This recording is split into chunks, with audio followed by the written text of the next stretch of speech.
Greetings, viewers. This is ERi-TV News broadcast live from the headquarters in Asmara. It's 10:30 p.m. Thursday, February 17. I'm the reporter Miriam Johannes with your daily updates, and here's a rundown of the top stories for tonight's English news segment.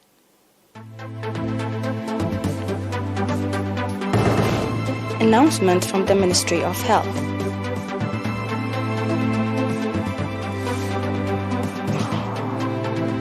Seminar to College of Engineering and Technology students.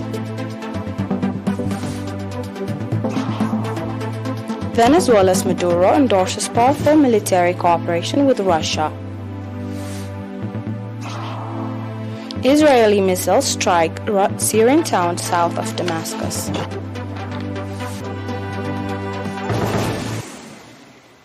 And now we proceed to the details for the local news. We have an announcement from the Ministry of Health. One patient has been diagnosed positive for COVID-19 and test is carried out today at testing stations in Asmara Central Region. On the other hand, 10 patients who have been receiving medical treatment in hospitals in the Central Region have fully recovered and have been discharged from these facilities. The total number of recovered patients has accordingly increased to 9,544, while the number of deaths stands at 103. The total number of confirmed cases in the country to date has increased to 9,681. Ministry of Health, Asmara, February 17, 2022. The chairman of the National Union of Eritrean Youth and Students, Mr. Saleh Ahmedin, conducted a seminar to students of the Mainafhi College of Engineering and Technology, focusing on the objective situation in the homeland. Mr. Saleh said that the National Union of Eritrean Youth and Students, as part of its efforts to develop the overall capacity of the youth, is actively engaged in schools and higher education institutions. Mr. Saleh further said that the objective of the union is to produce youth that are identified by their nationalism and discipline and that play a leading role in the national affairs with their skill and profession. The college students, on their part, expressed readiness to contribute their part in the nation-building process and called for conducting similar seminars in all higher education institutions with a view to develop the understanding of the students on the objective situation in the homeland.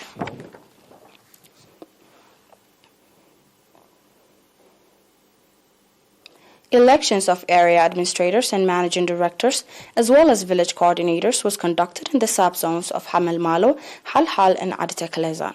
Ansaba region. Mr. Gurmat Abraha, administrator of Halhal subzone, indicated that at the election that was held in 8 administrative areas of the subzone from February 6 to 13, 4 females were elected as managing directors and 10 village coordinators, and that attests to the increased participation and competitiveness of women. According to Ms. Asha Ali Noor, administrator of Hamel Malu subzone, at the election conducted in the 9 administrative areas from February 1 to 11, 1 female administrator and 2 female managing directors, as well as 1/3 female village coordinators, were elected. Likewise, area administrators and managing directors as well as village coordinators was conducted in the 11 administrative areas in Articulation subzone from 17 January to 15 February. According to reports compared to the election conducted before 3 years, the participation of women in the elections has increased by 10% in area administrators, by 46% in managing directors, and by 34% in village coordinators. The administrators of the 3 subzones called on the newly elected area administrators, managing directors, and village coordinators to serve the people that elected them diligently and with commitment, and the public to provide the necessary support in their activities.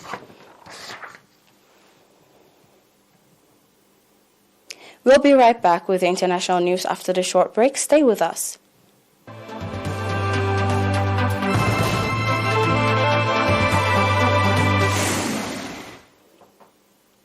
Welcome back.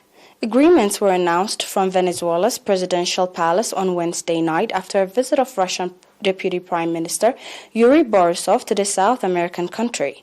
According to an announcement made during a news conference broadcast on state television, Venezuelan President Nicolas Maduro has endorsed powerful military cooperation with Russia following high-level discussions between Caracas and Moscow, stressing that Caracas supported Moscow in dispelling threats from the U.S.-led NATO. Maduro, who was flanked by Borisov and Venezuelan Petroleum Minister Tarek El-Aissami, further said that economic and commercial as well as tourism matters had also been discussed earlier in the day. Maduro's remarks came almost a month after he and Russian President Vladimir Putin held a phone conversation about cooperation between Venezuela and Russia amid talk of possible Russian troop deployment to the South American country. According to Venezuela's state television, Borisov will travel to Nicaragua and Cuba after leaving Caracas. According to a report from the Syrian state news agency, Israel has fired several surface-to-surface missiles from the Israeli-annexed Golan Heights targeting sites south of Syrian capital Damascus. The shelling struck Zakiya, a town south of Damascus, targeting a regime military post on Wednesday evening, causing material damage. This is the second Israeli aerial strike on Syria this month after targeted anti-aircraft batteries on February 9 in response to what it said was a missile fired from Russia. A Syrian soldier was killed and 5 wounded in the attack near Damascus earlier this month. The UK-based Monitor relies on a wide network of sources inside Syria. Israel, whose attacks have targeted government positions, as well as Iran-backed forces and fighters of the armed Shia movement Hezbollah, has said it seeks to prevent its arch-foe Iran from extending a footprint in Syria. Following is a recap of tonight's major headlines.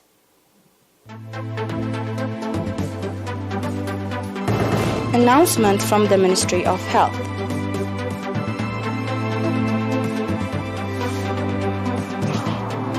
Seminar to College of Engineering and Technology students.